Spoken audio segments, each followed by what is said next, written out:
Afortunadamente cerré sin grandes secuelas, pero sí. ¿Cuál ha sido el mayor desafío para ti de tu carrera profesional? Compaginar la maternidad y el El emprendimiento. emprendimiento. Vale. Ajá. Yo diría que sí. Diría que eso, ¿no? Sí. Ya. Sí. Ser madre y empresaria. Y Empresaria, emprendedora. Y en este trayecto que llevas, ¿no? Una trayectoria importante, ¿qué es lo que, o sea, desde que empezaste hasta hoy, qué es lo que más te ha sorprendido? Es decir, tú tienes unas expectativas cuando tenías X años, ¿no? 25, imagínate, y ya pues actualmente, ¿qué es en este trayecto? Entiendo que has aprendido un montón. ¿Qué es lo que más te ha sorprendido? ¿Qué es lo que más has dicho? Joder. Sobre todo, no dejarnos llevar tanto por el corazón. Creo que emprendedor y empresario no es lo mismo. Claro. Creo que es fundamental eso, saberlo. Nadie te lo dice. Cuando tú montas una empresa desde la pasión, sí. Hay una parte de corazón que pasa por encima de la cabeza y que eso a un empresario no le pasa. Yeah. Entonces, lo que más me ha sorprendido, digamos, me ha impactado como emprendedora es que he tenido que aprender eso pues a base de batacazos. Y sobre todo darte cuenta cómo es uno, ¿no? Cómo eres. Y yo he tardado en darme cuenta que soy emprendedora. Claro. Antes que empresaria. Claro. Sí. Y de ahí mi pregunta, ¿qué te llevó a fundar MECMEC? Bueno, me dio pues las ganas de seguir desarrollando nuevos modelos de negocio. Lo que más me gusta de mi trabajo es poder ofrecer a los clientes maneras diferentes de acercarse a la audiencia, a los clientes, maneras diferentes de comunicar. La comunicación me fascina. Bienvenidos al podcast El Aprendedor con César López Benito, donde encontrarás charlas para buscar caminos de mejora en lo personal y en lo profesional. Hoy tenemos en el podcast a Eva Correa. Eva tiene más de 20 años de experiencia en el sector del marketing, publicidad digital y en proyectos de innovación. Ha dedicado su carrera a posicionar el podcast como una herramienta clave para la comunicación y la conexión de las marcas con sus audiencias. Es fundadora y directora de MECMEC Global, que es una consultora especializada en estrategias de podcasting y audio digital. Dice que su objetivo es transformar ideas en proyectos con un impacto real. Este capítulo es una continuación de la guía para triunfar con tu podcast del capítulo 41 con José Gelado, donde tratamos en aquel podcast sobre contenidos. En el de hoy vamos a abordar todo lo que tiene que ver con la monetización y los modelos de negocio. Con todos vosotros, Eva Correa. ¿Qué tal, Eva? ¿Cómo estás? Muy bien. Muchas gracias por venir al podcast. Es un auténtico placer. A ti por invitarme. Y empezamos con la pregunta del millón. ¿Crees que el 2025 va a ser el año del podcast? Esa pregunta me suena un poco. Pues yo creo que ya hemos pasado a otra fase. Ya esa pregunta en los años 2018, 2019, incluso 2020 podríamos responderla, ¿no? Pero ahora ya digamos que estamos mejor en la pregunta de qué va a pasar. Ajá. ¿Cuál es la próxima evolución del podcast en el 2025 que la va a haber? ¿Y cuál es la evolución? ¿A dónde vamos? Pues vamos primero yo creo que a dar un salto cualitativo en todo lo que tiene que ver con la tecnología, sobre todo por la entrada de la inteligencia artificial. 2025 va a ser un año de prueba y error, utilizando la inteligencia artificial generativa en el audio. Uh-huh. Creo que están sacando muchas aplicaciones, hay grandes empresas apostando muchísimo por la entrada de la inteligencia artificial en el audio, y creo que va a ser un año en el que va a tener protagonismo la inteligencia artificial en el audio, y que va a ser un año en el que se entienda que el podcast fundamentalmente está hecho con el alma, Sí. fundamentalmente, Ajá. y no tanto con la robotización de los contenidos, ¿no? Pero creo que el paso de tener que tener la experiencia con las herramientas de la inteligencia artificial, Sí. hay que darlo. Uh-huh. ¿Cuál crees que va a ser la buena noticia? Porque yo oigo que vale, que sí, que hay muchas plataformas, hay muchos podcasts, hay poco dinero para tantos podcasts, pero, o sea, ¿crees que la buena noticia de ahora es el tema de inteligencia artificial o crees que va a pasar otra cosa este año que haga que todo mejore? Bueno, a mí me gustaría realmente que este año fuese el año en el cual el auditor externo que necesitamos en el audio aparezca. Ajá. Es decir, cualquier medio de comunicación digital está medido por un auditor externo, Sí. menos las plataformas de podcast. ¿De acuerdo? Uh-huh. Esto nos limita muchísimo a crear modelos de negocio. Sí. Nos limita muchísimo a ofrecer al Museo de la Publicidad este formato como un formato maduro y sobre todo como un formato confiable. Creo que ya hemos pasado la fase de dar a conocer el podcast. Creo que hemos pasado ya la fase de que entiendan los valores del podcast y ahora toca a que las grandes auditores, igual son empresas que ganan dinero gracias a auditar, entren en esta industria. ¿Y tú qué crees que es lo que no ha cambiado en los últimos 10 años en la industria del podcast? ¿Qué no ha cambiado? ¿Qué no ha cambiado? ¿Qué se mantiene? ¿Cuál es la esencia? Bueno, yo creo que la esencia es esa cercanía, esa intimidad, esa manera de acercarnos a personas desconocidas pero con grandes conocimientos y dotes de comunicación increíbles. Creo que el podcast no ha cambiado y espero que no cambie nunca, siendo un formato que democratiza los conocimientos, que es un formato libre, que es un formato que no está sujeto a ninguna línea editorial,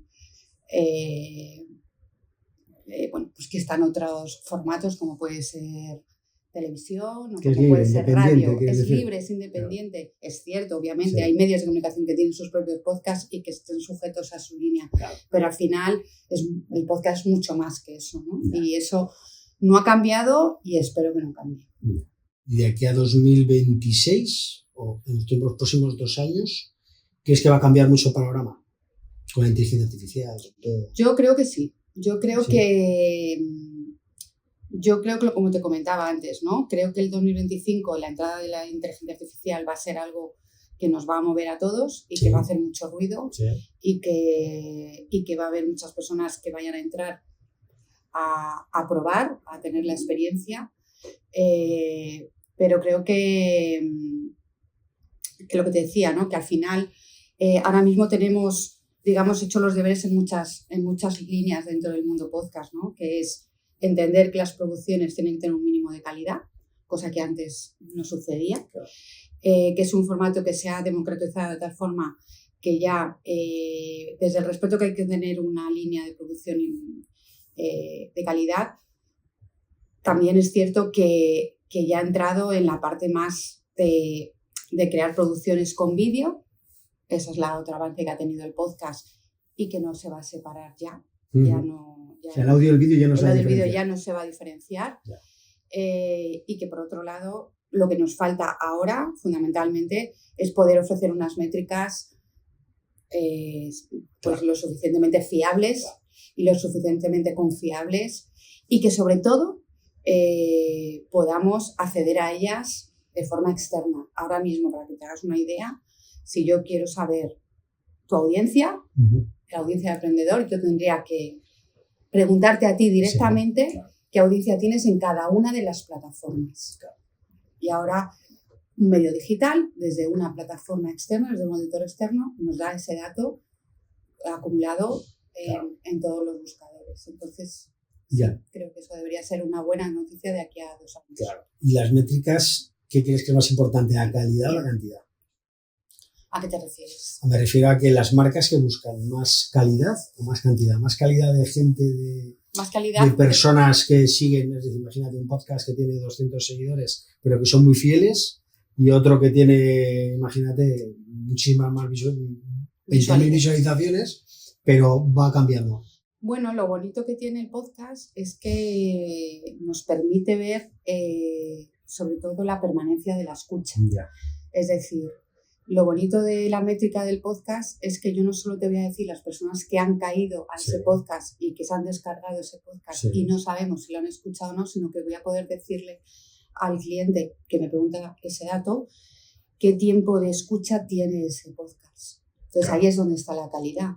Si la calidad está en la retención de la escucha, para que os hagáis una idea, la media de retención del podcast está en torno a casi al 90%. Ah, sí. 90 escuchan en la totalidad del capítulo. Vale. Si les gusta, lo escuchan hasta el final. Lo escuchan hasta el final. Hombre, siempre hay podcasts en los cuales pues, son muy largos, porque la tipología del formato es historia y hay personas que se pueden ir a 2-3 horas y que ahí claramente se ven las escuchas fragmentadas por días, pero que casi en su totalidad se escuchan el episodio entero. En 2 frases, ¿cuál es el perfil del oyente de podcast en España? Pues el perfil del oyente del podcast en España es a nivel demográfico, hombre, mujer... Bueno, sí, algo genérico. Sí. Algo demográfico. Sí. Vale, pues hombres, más hombres que mujeres, en torno a un 60% hombres por un 40% mujeres, principalmente interesados en historia, política, entretenimiento y psicología. Esas serían las categorías que más se escuchan en España. Y en torno a entre los 25, bueno, es que ha bajado bastante. La entrada del videopodcast lo que nos ha hecho en el año 2023 es ver cómo ha bajado drásticamente la edad del consumidor de podcast. La entrada del videopodcast ha hecho que Generación Z consuma videopodcast llamándolo podcast. ¿Vale? Efectivamente. Entonces, antes estábamos entre los 35 y 55 años de edad, ahora nos bajamos a los 20, 25 años en adelante. Claro. ¿Por qué crees que es tan fiel un usuario, o sea, un seguidor de un podcast? ¿Por qué es tan fiel? Bueno, pues porque se genera una relación muy emocional con el podcast. Es una relación muy emocional, muy comprometida, muy que al final se genera un momento muy íntimo en el cual tú te pones tus cascos, detrás de esos cascos hay una persona que está hablándote, que te está contando cosas que tú quieres escuchar, que tú has escogido, que tú has elegido, ¿no? Y te lo cuenta de una manera muy, muy informal, muy desenfadada, muy cercana. Yo creo que es como entrar en una sala con amigos y que aunque no les conozcas, tú te sientas y te pones a escuchar una conversación muy interesante. Entonces, ese momento tan mágico que a veces nos ha ofrecido y nos ofrece la radio, ¿no? Y que por eso la radio tiene pues digamos, esa sobre todo, ofrece esa confianza, ¿no? a los oyentes, y estamos tantos enamorados de la radio. El podcast le pasa un poco lo mismo, ¿no? Es que al final dices, es como si quitáramos todo lo que de la radio nos sobra, sobre todo mucho mundo publicitario y cosas quizás muy repetitivas, política y estas cosas que a veces ya nos satura, y de repente se nos abre un campo ilimitado de contenidos para todos los públicos, para todos los géneros, que lo tenemos ahí a un paso, ¿no? Si iniciaras un podcast ahora, ¿no? Y dijeras, venga, pues yo ya tengo una temática, voy a hacer esto, ¿elegirías estar en muchas plataformas o elegirías solo en una y hacerlo muy bien en una?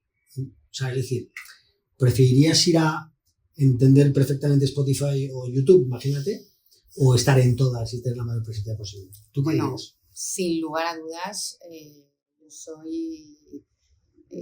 siempre recomendaré, porque soy una fiel creyente y lo sigo siendo, que donde hay que estar es en todas las plataformas, donde hay que ofrecer tu contenido es en todas las plataformas. Tú nunca sabes dónde está tu oyente. Si tú quieres que te escuchen, ¿por qué vas a ponerte límites, no? Yeah. El cerrar servicios de distribución, ¿vale? Porque hablemos de hosting y distribución, principalmente lo que hay detrás es un negocio. Claro.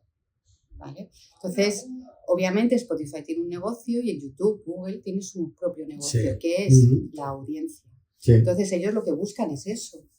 Buscan eso desde el poder que tienen. Entonces, ellos lo que buscan es que el podcaster se quede con ellos y a ser posible que no lo distribuya en ninguna otra plataforma. Yeah. Claro. Pero al final el negocio es de ellos, no es tuyo. Claro. Eso es muy importante tenerlo en cuenta. Sí. ¿Qué es lo que tú buscas con tu proyecto? Yeah. Sí, que tienes... ¿No? Lo suyo es utilizar todos los medios, ¿no? Lo suyo es utilizar un hosting donde nos ofrezca los mejores servicios, la mejor distribución y las mejores métricas. Vale, y ahora mira los contenidos, ¿no?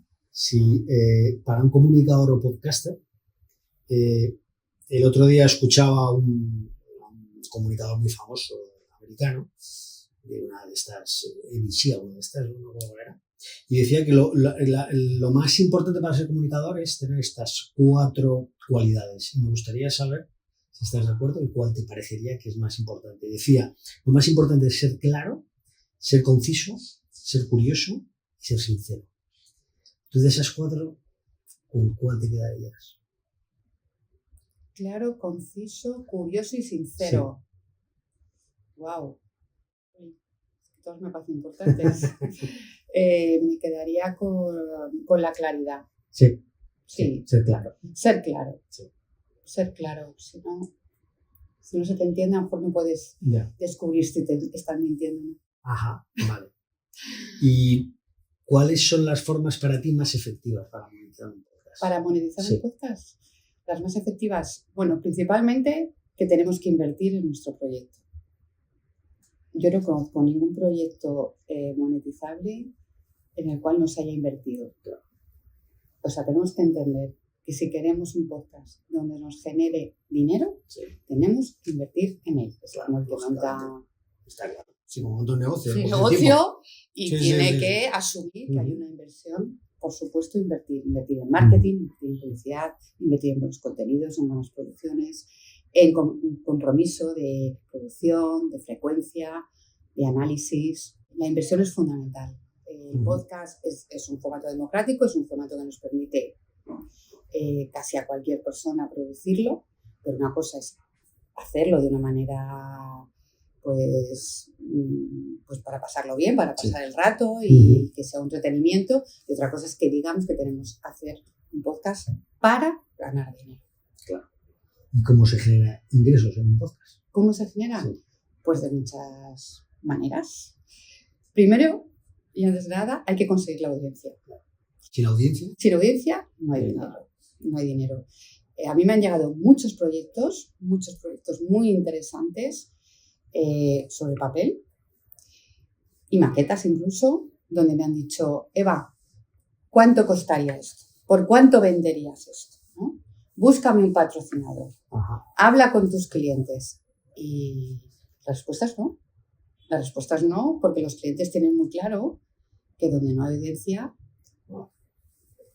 no hay potenciales clientes, ¿no? Entonces, bueno, a no ser que sea un proyecto donde esté sujeto a una inversión pues más allá de un anunciante donde busca unos clientes, sino es algo más institucional, donde no se busca pues ese retorno, que estamos hablando de otra cosa. Primero tenemos que encontrar esa audiencia. Para encontrar esa audiencia tenemos que invertir en escoger el mejor hosting, pagar unos servicios de métricas, hacer una buena distribución, dejar pasar un tiempo, analizar nuestra audiencia, ver de dónde viene, ver qué retención tiene, ver qué geolocalización tiene, saber leer esas métricas va muy en función, ya no tanto del volumen de la audiencia, sino en función del contenido que yo estoy generando, cuál es la audiencia óptima para yo poder monetizar. Hay podcasts que con 1000 escuchas por episodio están ganando mucho dinero. Y hay podcasts que con 300.000 escuchas no están ganando tanto dinero. Uh-huh. Entonces, no es tanto la audiencia, el volumen de la audiencia, sino que el contenido y el tipo de audiencia encajen bien y sean monetizables. Entonces, principalmente se basa en eso, ¿no? Luego, ¿qué formas tenemos de monetizar? Pues desde la propia suscripción del podcast, es decir, pues el mecenazgo, ¿no? Que se conoce. Sí, que te suscribas a un podcast y digas, oye, pago 4 euros y aportes, ¿no? Uh-huh. Por otro lado está las propias plataformas que te permiten monetizarlo a través de sus propios servicios de monetización, que esa es la línea más, digamos, bajita. Tienes que tener un volumen altísimo para poder monetizarlo en condiciones. Luego es la parte más de branded, es decir, donde el podcaster dice que sí a campañas en las cuales él va a ser prescriptor de ese mensaje, de ese anunciante, y eso se paga. Claro. ¿Vale? Entonces, principalmente mi labor o la labor del podcaster está en decirle al cliente el valor que tiene la palabra de ese podcaster a sus oyentes, porque en ningún caso se va a identificar ese mensaje como publicitario, sino como consejo. Por lo tanto, es una de las acciones más potentes y que le da mayor valor al anunciante a la hora de ofrecer, a la hora de apoyarse en el podcast, con lo cual, ya tenemos esos tipos de formas de monetizar. Luego puedes irte a los podcast live, es decir, que se ha puesto de moda eventos uh-huh. o generar product placement, ya que hablamos de video podcast, etcétera, ¿no? O vender ropa, ¿no? O vender ropa, claro. Como el podcast de estos chicos. Sí. Nude Project. Bueno, Jordi Wild también vende ropa, ¿no? Jordi Wild ya estamos en otro... Sí. Total. Preparando la entrevista, leyendo el libro Cómo habla tu marca en podcast, que es muy interesante, dice que los podcasts son formatos tribales que asientan comunidades. Me pareció una frase muy buena. ¿Estás de acuerdo? Totalmente de acuerdo. Eso es muy, muy acertado y de hecho esa es parte de la magia que tiene el podcast, ¿no? El podcast no genera audiencia, genera comunidades. Claro. El podcast hace que uno se sienta cerca de los que también los siguen, ¿no? Yeah. El podcast es un formato que lo escuchamos en la intimidad, pero que lo compartimos. Nos produce alegría el poder compartir ese momento con otras personas que también lo escuchan. Claro. El podcast es un formato que al final huye un poco de, digamos, las herramientas de marketing digital a las que estamos acostumbrados los que llevamos tantos años en este negocio, ¿no? Yeah. Y sobre todo, por ahora se libra de las herramientas automáticas, por no llamarlo de otra manera, con las que cuenta cualquier medio de comunicación digital para obtener mejores audiencias. Yeah. Por lo tanto, cuando tú hablas con un cliente de los valores del podcast, uno de ellos es fundamental, es que cuando hablamos de datos hablamos de personas. ¿Crees que gente que ha arrasado, como Joe Rogan o como Jordi Wild, como toda esta gente, ¿tú crees que eso es replicable o eso es gente súbita? Son fenómenos... Bueno, Jordi Wild, como tantos otros, llegaron en un momento en la tormenta perfecta, ¿no? Claro, que se creó. Claro.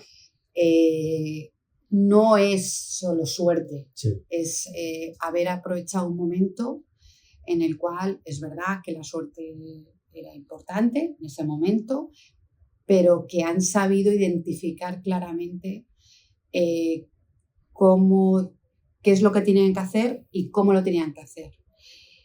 Jordi Wild para mí es un ejemplo de éxito a todos los niveles, ¿no?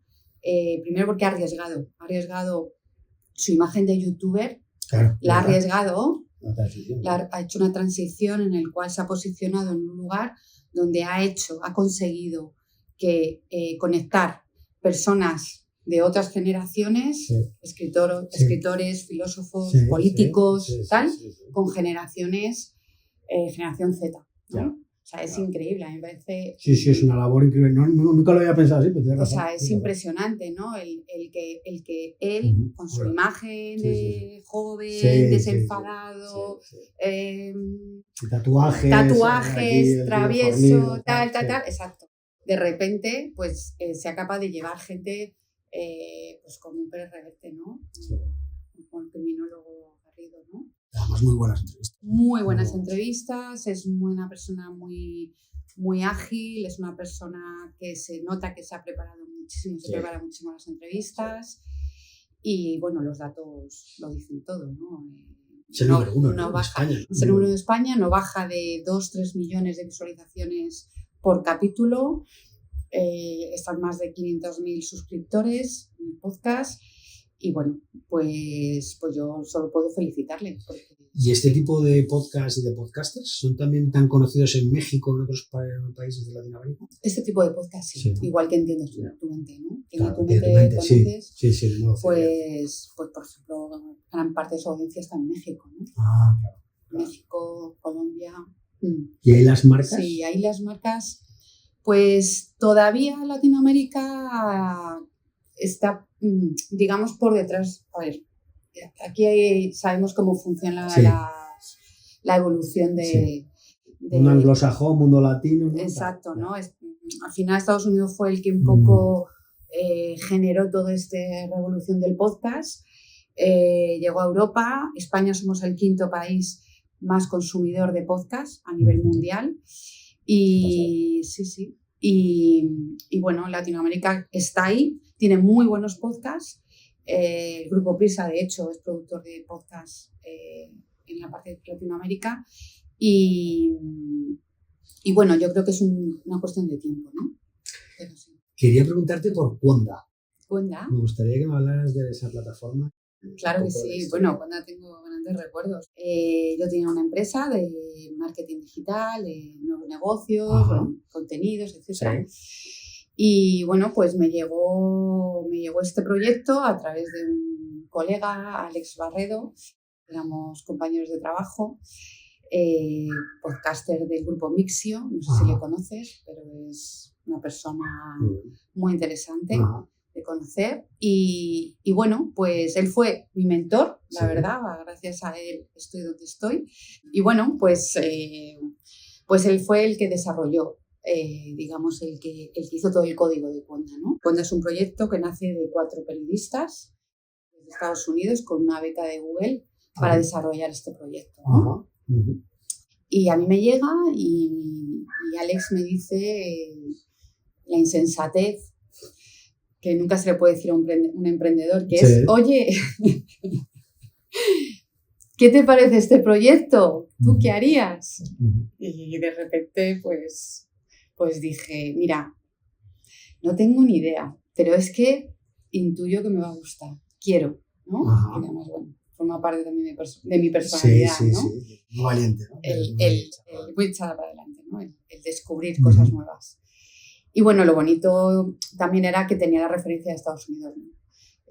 Una plataforma llamada Panoply que estaba pues triunfando allí, de alguna manera era una copia, ¿no? de esta plataforma, con lo cual estuve pues 2 años con una ventana abierta a Estados Unidos para ver qué se estaba haciendo ahí, ¿no? Y nada, pues montamos entre Ana Ormaechea, una de las fundadoras de Conda y servidora, pues todo el desarrollo de negocio de Conda, año 2017, y ahí estuvimos pues 2 años a tope hablando de Conda y de podcast pues como si fuera en el desierto, porque claro, o sea, nos miraban diciendo... Pero bueno, te puedo decir que gracias a esa labor comercial y desarrollo de negocio conseguimos desarrollar el primer podcast de inteligencia artificial llamada Perspectiva de Microsoft. Perspectiva de Microsoft. Sí. Okay. Conseguimos que Microsoft produjese el primer podcast sobre inteligencia artificial año 2018. Qué bueno. O sea, que no está nada mal. No está nada mal. Sí. Y bueno, luego también sacamos el proyecto de las 4 muertes de mi padre, que ganó los Ondas. Sí. Y bueno, pues la verdad que Conda, pues primera plataforma de podcast en España privada. En paralelo nació Podium Podcast del grupo Prisa. Entonces fue muy bonito porque ellos eran un gran elefante y nosotros éramos una pequeña hormiguita, ¿no? Pero que íbamos en paralelo descubriendo esta industria, ¿no? Y la verdad que, bueno, a mí me apasionaba. Sí. Había algo que me decía que estaba en el camino.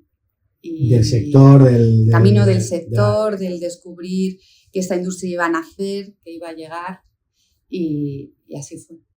Ahora, comentabas antes el hecho de que hoy en día ya pues el vídeo y el audio van más que unidos, o sea, ya no se pueden diferenciar, ¿no? O eso es lo que he entendido yo. ¿Cómo ves, o sea, es decir, cómo ves el futuro del audio y el vídeo podcast enfocado con el mundo de la publicidad? ¿Crees que hay convergencia? Bueno, yo creo que esto es otra de las cosas que hay que regular. Y yo creo que terminará regulándose, ¿no? Obviamente el podcast nace como un formato de audio, con los valores del audio, que no nos da el vídeo, ¿no? Al igual que el vídeo tiene unos valores que no nos ofrece el audio. Claro. Y eso hay que tenerlo claro. Cuando uno produce un vídeo y quiere distribuirlo en plataformas de podcast, es decir, solo audio, tiene que tener en cuenta cómo lo produce. O sea, no necesitamos ver para entender. ¿Vale? Con lo cual, si hablamos de podcast, hablamos de un contenido que 100% se tiene que entender solo exclusivamente desde lo auditivo y no lo visual. ¿Sí? Entonces, ¿qué es lo que está pasando ahora?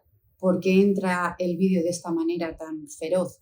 Bueno, primero porque Google hace un movimiento estratégico a nivel de negocio brutal. Primero crea Google Podcast, hace un análisis de lo que está pasando en el mercado, se da cuenta que está pasando mucho y que no se quiere perder la fiesta. Claro. ¿Vale? Y a los 2 años de crear Google Podcast se lo carga y hace que todos los creadores del podcast tengan que entrar por YouTube. Claro. ¿Vale? Tengas o no tengas vídeo. Claro. ¿Sí? Bien. ¿Qué sucede cuando pasa todo esto? Pues que se le abre la puerta a todos aquellos youtubers o a todas personas que entienden que la plataforma de YouTube es su plataforma natural para generar contenido, ¿no? Pues los influencers, los famosos, donde la imagen es importante. Si te das cuenta, no es lo mismo escuchar a una persona famosa que a verla. Total.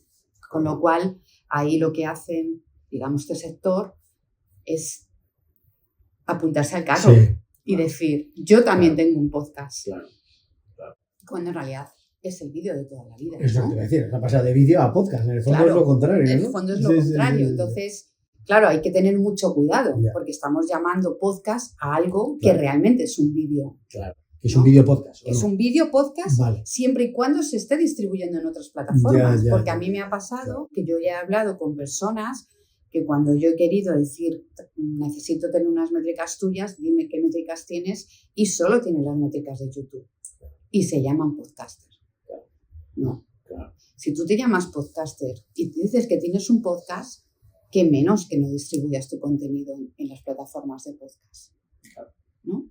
Entonces, creo que ahí debemos de ser cuidadosos y cautelosos. Vale. Quería ahora pasar a otra faceta tuya, que es la faceta de emprendedora. Mujer emprendedora, ¿no? ¿Cómo empezaste en el mundo de los negocios? Pues empecé, no sé muy bien, yo creo que nací emprendedora y creo que poco a poco me fui dando cuenta que esto de estar toda la vida en una empresa no era lo mío. Y no tener jefes, quieres decir, ¿no? Bueno, más que no, tienes muchos jefes, porque cada cliente es un jefe. Bueno, claro. Entonces, No tener un jefe único, decía. Hay que saber tener muchos jefes. Claro. Pues nace porque, bueno, cuando terminé de estudiar mis estudios de marketing digital, publicidad digital, entorno digital, finales de los años 90, que éramos 4 frikis, pues entré en el entorno empecé a trabajar en las startups, las .com de toda la vida, toda la vida de aquella época, la burbuja de los .com. Y pues ahí, pues digamos que entendí al emprendedor, ¿no? Ahí supe ver y sentir esa adrenalina, ¿no? De crear un proyecto de cero, de ver crecimiento, de hacer rondas de inversión, ¿no? Eso ya lo hacías en los 2000. Eso lo hacía en el 2000, claro, en el año 98, 99, sí.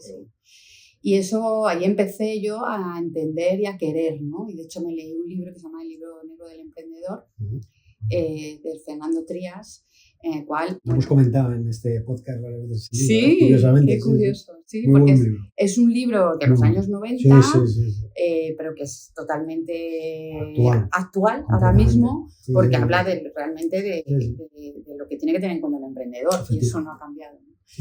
Y bueno, pues ahí ya te digo que empecé a entender y a meterme y a sobre todo tener esa ilusión, esa motivación que no te hace ver la vida como en dos partes, ¿no? De lunes a viernes y de viernes a domingo, ¿no? Que es como vivimos, sino que es una manera de vivir. Tenía un profesor que decía que hay gente que es de lunes y gente que es de viernes. Tú eres una persona de lunes, ¿no? Sí. O sea, que el lunes para ti empieza la semana y tienes ganas de empezar la semana. Sí, hay mucha gente que es de viernes que tiene ganas de que sea el viernes para empezar el fin de semana. Y mi cabeza es que no entiende de sábado, de domingo, de miércoles. Eso es un poco... Quiero decir, yo tengo que hacer un esfuerzo para decir es sábado o es domingo. Paro y Eva para porque hay otras cosas que hacer. Claro, y está bien, ¿no? Claro. Y eso al final lo he tenido que aprender. No es que me haya salido, es que lo he aprendido. Claro.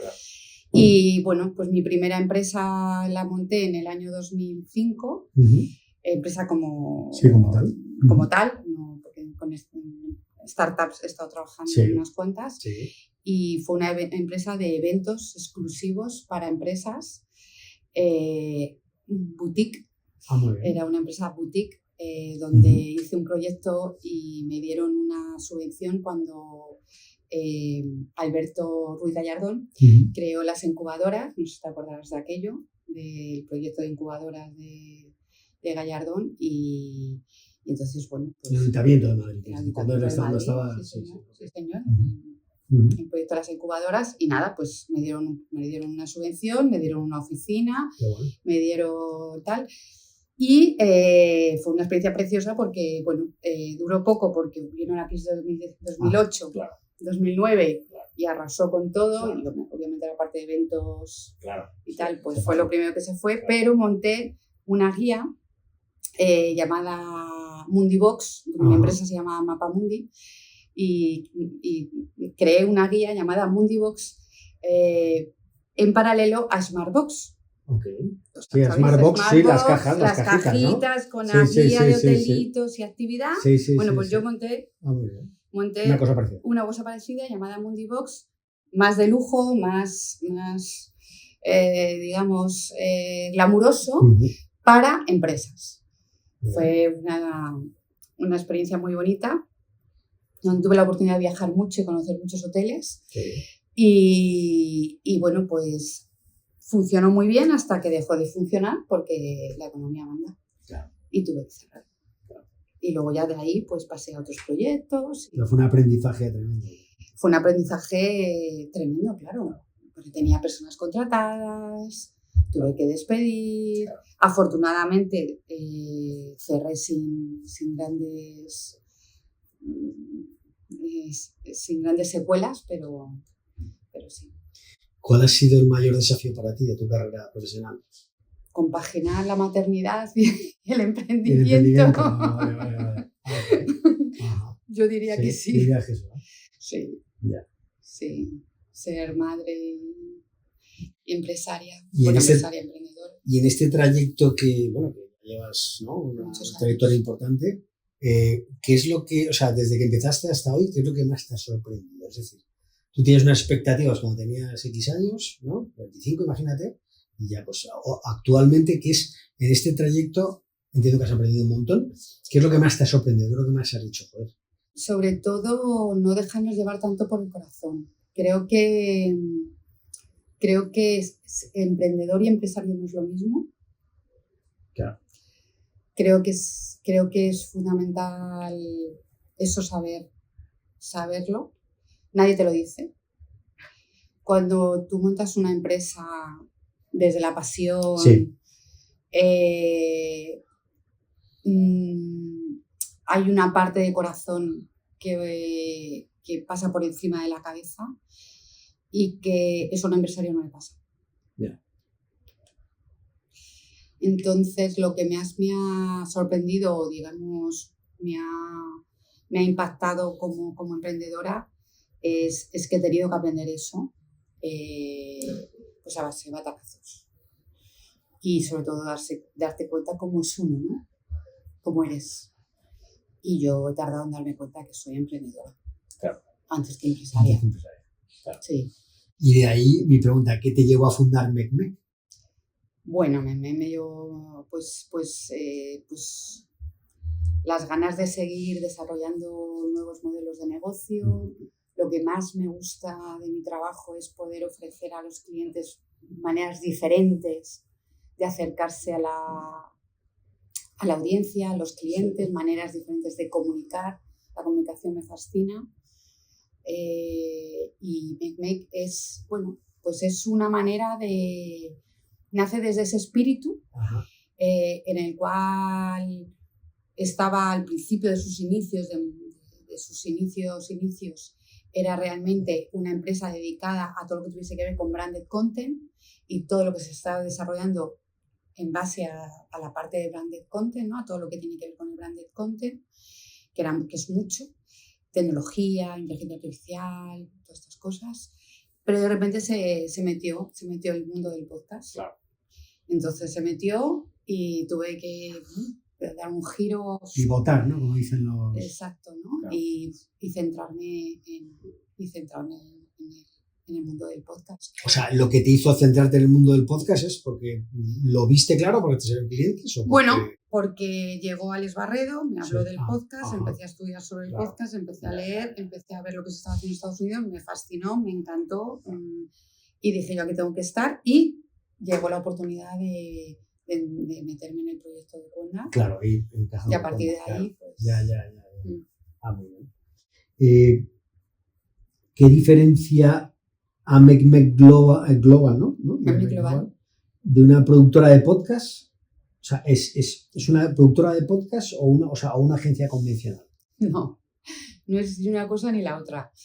Produzco podcasts corporativos para empresas. Ajá. No me he metido en entretenimiento ni ficción sonora, eso se lo dejo a otros colegas, otro tipo de profesionales. Y yo, fundamentalmente, soy una agencia que se encarga de ayudar a empresas a desarrollar sus estrategias de comunicación en audio. Es decir, si una empresa tiene un podcast y no sabe qué hacer con él, pues yo le hago esa labor de consultoría y le ofrezco soluciones para que su podcast tenga sentido, ¿no? O le creas un podcast. O le creo un podcast, claro. O le digo cómo tiene que reformular el proyecto. Y luego también, bueno, pues ayudo a las empresas a hacer sus campañas de comunicación o de publicidad en podcast con sentido. Voy ahora a enlazar con lo que decías antes de que creasteis el primer podcast de inteligencia artificial. Me gustaría saber qué herramientas utilizas tú en la actualidad de inteligencia artificial en tu trabajo, en lo personal, en general. ¿Qué utilizas? Principalmente ChatGPT. Ajá. Es mi asesora de cabecera. Ajá. Es muy importante entender la inteligencia artificial, entenderla para cómo usarla, ¿no? La inteligencia artificial nunca te va a dar la solución, nunca te va a dar el conocimiento, que quede claro. Eso lo digo como mensaje Sí, para todo el mundo. sí. O sea, nadie va a hacer una carrera gracias a la inteligencia artificial. Pero sí es una fantástica herramienta para ayudarnos a optimizar nuestros tiempos en la parte de creación, ¿no? Sí. Es decir, tú puedes tener una idea maravillosa y puedes ponerte, escribo mucho, pero la inteligencia artificial, imagínate, tienes que hacer un trabajo de búsqueda de contenidos relacionados con un tema en concreto y tú se lo cuentas a esta herramienta y ella hace una búsqueda impresionante que a lo mejor te llevaría 6, 8 horas y ella te lo hace 5 minutos, ¿no? Entonces, ¿significa eso que te está dando una solución? No, significa eso que te está ayudando a optimizar esos tiempos que a lo mejor los puedes usar para otras cosas. Entonces, para mí es una asesora, fantástica. Bueno, también he usado la de Google, la de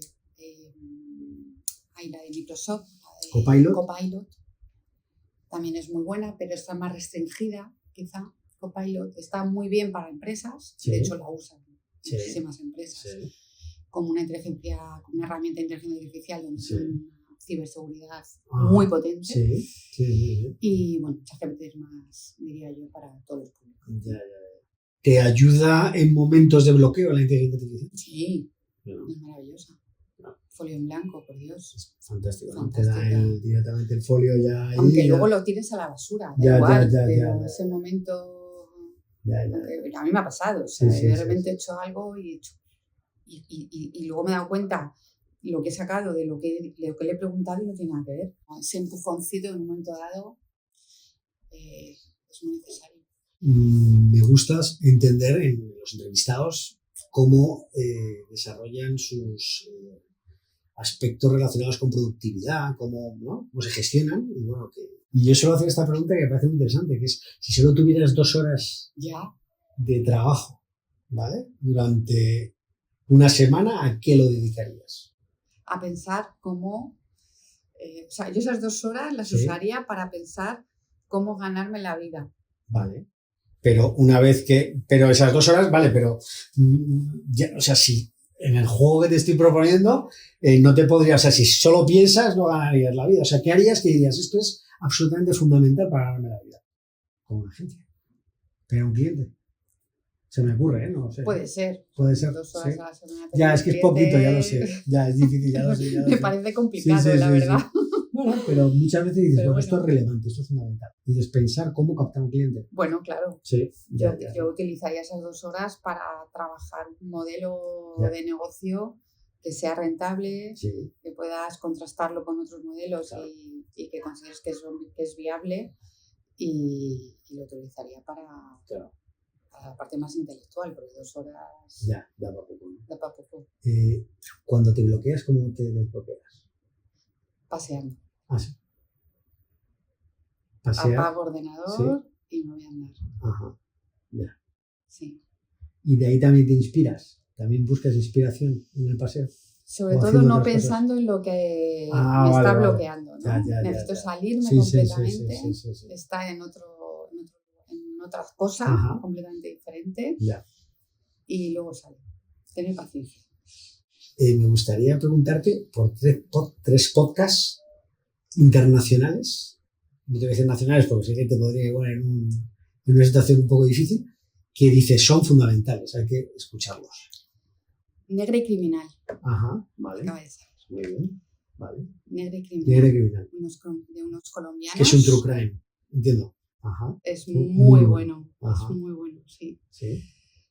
Otro... ¿De psicología, por ejemplo?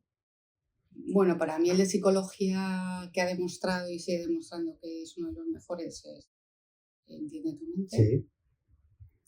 Que creo que nos ha ayudado a entender cómo funciona nuestra mente de una manera fácil, rápida, sencilla, sin Cebrián y Luis Muñoz. Ajá. Y otro, pues que soy muy consumidora de nuestro Nacional. mundo Vale. nacional. Yo digo, no te quemo, tú conoces a todo, digo... Bueno, ya, pero pero hay uno de New York Times, de economía, pero es que no me acuerdo cómo se llama. Vale. Bueno, y otro de inteligencia artificial, ahora que lo pienso, de un argentino, que se llama IA. Sí. Simplemente IA. Argentino. Sí, me suena. Buenísimo. Buenísimo. De hecho, es que habla para todos los públicos, igual. O sea, Ya. no marea. Ajá. Y de hecho, gran parte de mi conocimiento de la inteligencia artificial generativa ha sido gracias a este podcast argentino. ¿Cuál es el libro que más has regalado? Pues últimamente uno que se llama Cuando todo se derrumba, de Pomé Chadron, que es una maestra budista, en el cual nos habla de la importancia de ser conscientes de que estamos vivos y que al final todo es relativo. Entonces es un libro pues muy cortito, que os lo recomiendo a todos. Bueno, claro. Es muy que se entiende muy fácil, no hay que tenerle miedo. ¿Es actual? Tiene años, pero vamos, lo puedes comprar sin ningún problema, que se entiende, que no hay que tener miedo a ese título que parece un poco tal, que es muy optimista y que te lo lees y que ves la vida de otra manera. Además, tú eres coach, ¿no? Sí. ¿Eres coach de algún tema en concreto? Bueno, soy coach ejecutiva. Estoy por la Escuela Europea de Coaching, certificada. Y bueno, eso fue un proyecto que inicié, que lo hice en el año 2008, ayer. Y que estuve, de hecho monté un proyecto, Coaching 360, uno de mis proyectos, pero esto era el año 2012, 2013, también maravillosos años para montar cualquier cosa. Pero que me lo pasé muy bien y me encanta el mundo del coaching. ¿Sigues ejerciendo de coach? No. Ya no. No, ya lo uso para mis recursos personales y profesionales. Ya. Pero no.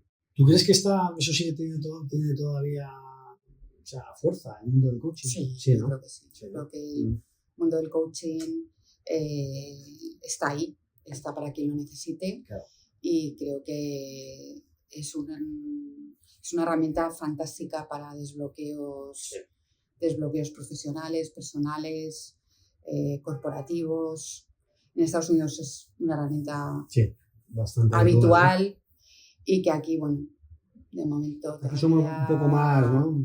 Todavía se entiende como algo muy elitista, ¿no? Pero sí. Eva, me gustaría saber qué y quién te motiva. Pues me motiva mi entorno. ¿Ah, sí? Sí, me motivan personas que tengo cerca que me han demostrado inteligencia, perseverancia, fuerza, empoderamiento y que, tengo mujeres fantásticas a mi alrededor, creativas, emprendedoras, no siempre con el éxito en la mano. Pero sí con es que la palabra éxito es muy relativa. Es muy relativa, efectivamente. Pero sí con un poder de resiliencia muy grande, ¿no? Entonces, es verdad que tenemos grandes personajes en la historia que podríamos hablar de ellos, pero yo me quedo con los que tengo cerca y de verdad que los toco, que los miro, que los siento, que además he aprendido y aprendo mucho de ellos. Y me quedo con eso. ¿A quién propondrías como potencial invitado de este podcast? ¡Wow! Pues, jolín, se me ocurre mucha gente. Bueno, sí, hay personas. Pues se me ocurre Alex Barredo, que te hablaba antes de él. Sí. Investigar eso, por supuesto. Se me ocurre Ana Ormaechea, también, que yo te puedo poner en contacto con ella, por supuesto. La CTO del grupo Prisa, pero fue fundadora de Conda, una persona que conoce los inicios del mundo del podcasting como nadie. Qué bueno. Y que conoce, es una mujer que conoce muchísimo todo lo que tiene que ver con inteligencia artificial, audiencias, datos, una persona muy interesante de entrevistar. Qué bueno. ¿Hay algo que hayas aprendido con H en la entrevista? ¿Qué quieres decir? que algo que tú hayas, o sea, es decir, en la conversación te haya venido a la cabeza y dices, joder, no había pensado esto. Bueno, me has hecho entrevista, me has hecho preguntas que he tenido que darle una vuelta, ¿eh? Sí, ajá. Sí, sobre todo, es verdad que soy muy nacional yo, en el mundo de consumir podcast, ajá, por mira, ejemplo. Me has dicho claro. podcasts internacionales y me he quedado así, ostras, Eva. Sí. Sé que estás metida en 1000 proyectos, en muchas cosas, pero ¿cuáles son tus próximos proyectos?